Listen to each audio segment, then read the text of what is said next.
Continuing from part one, in the name of Allah, the most gracious, the most merciful, all praise belongs to Allah.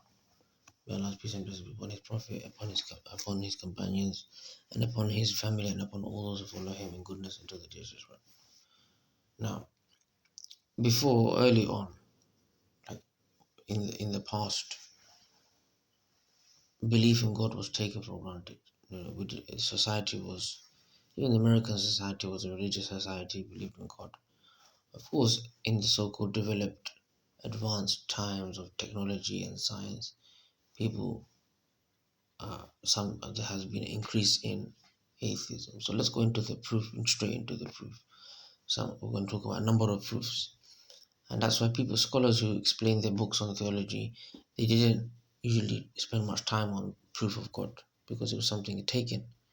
But now, because of certain doubts that have come about, corruption, religious corruption, superstitions, people's hatred for religious people and religion, people have begun to reject God. So let's just talk about the existence proof of the existence of God. But primarily, some of the reasons why people don't want to believe in God is because maybe they were part of a religious family or a religious society, and this was the corruption within the church or in this of the religious institutions. Okay, many times people's bad experience that makes them hate religion. Number two, also, people just want to do wrong and enjoy the wrong that they do. So to justify it, they just say there's no God. I remember when I was younger, there used to be buses. Oh, there's probably no God, just enjoy yourself. Some things like this they used to promote. So that's one, the idea of just enjoy. That's why people don't believe in God. People don't want to reality, don't want to be accounted for the wrong that they do, because they're scared of the punishment. But they don't realize that God is forgiving if they turn and change and stop. So there are many factors why people don't believe in God. But for surety, there's no. Let's move on to this, inshallah, with the proof of God. If we just, we can do the different. Let's go into the most clearest evidence is the fitrah. Fitrah. In Arabic, it's fatara tarmabuta. The natural disposition. Every child. It is the strongest evidence for the existence of a God is the fitrah. If you have not been led astray or brainwashed or institutionalized, the child that grows up on the fitrah, upon the pure nature, he will believe in God. It's a person's sound nature points towards the creation of God. A person's sound nature points us towards God.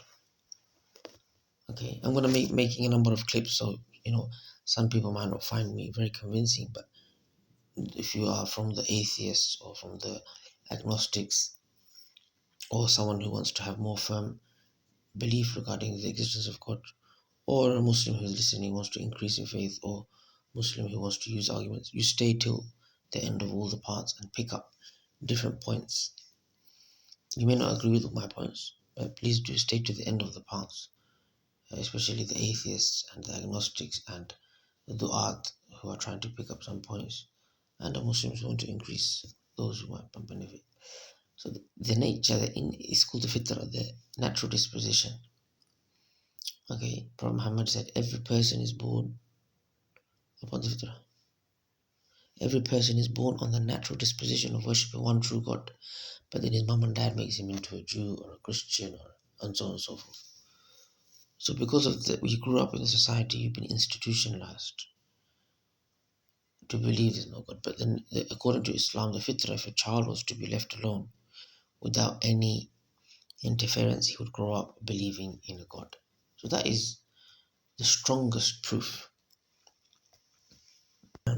Before ending this clip, I want to give you an example of the fitrah calling out. And even doesn't matter how covered your fitrah is, eventually it will cool out.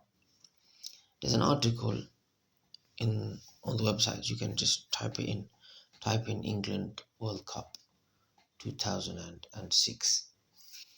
It says here that Rio Ferdinand has revealed England's 2006 World Cup squad were scared that they would die during a tough plane journey coming from Germany. Okay,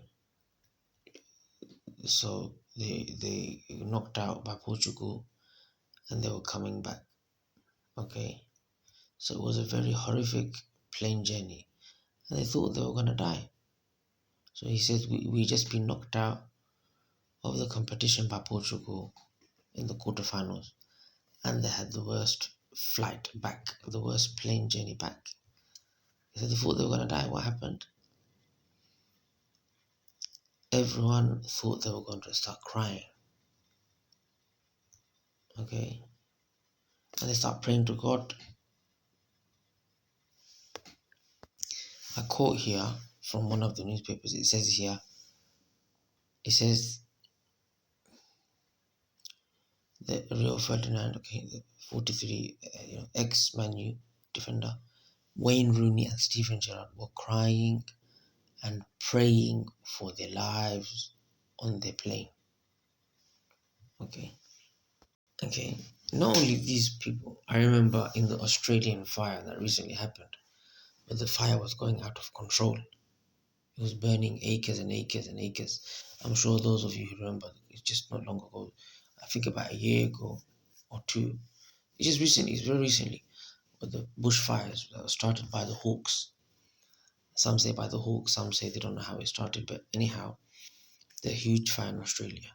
And they were showing atheists praying to God again. The reality is, no matter how educated or how atheistic or how polytheistic or whatever you are, when the person is being slowly strangled or put in tough situations like a plane crashing, like happened to Wayne Rooney and Ferdinand and Steven Gerrard, they were going to die. What other choice do you have except to cry and call to God?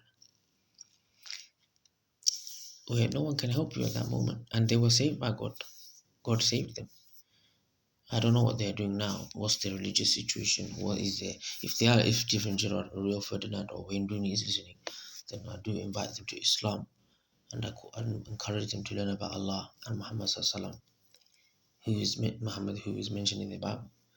And if you look at atheists, they know how matter how arrogant they seem, when it gets down to the tough times, like I just mentioned the bushfire, when the fires are burning in Australia, they were showing videos on news that people were turning to God. People turn to God in calamities. If you look at think of any calamity in the famous recent history, and you see during those times people who turn to God. And this is what God mentioned in the Quran. When it's turbulent, they call to God, and when they're on the earth, when they're on the boat, and now it's turbulent, it's gonna possibility of dying, etc., etc., they call God. Then when God saves them, they go back to the polytheistic ways. So we will talk about more points in the next few clips, if Allah wills. Sallallahu alaihi Muhammad.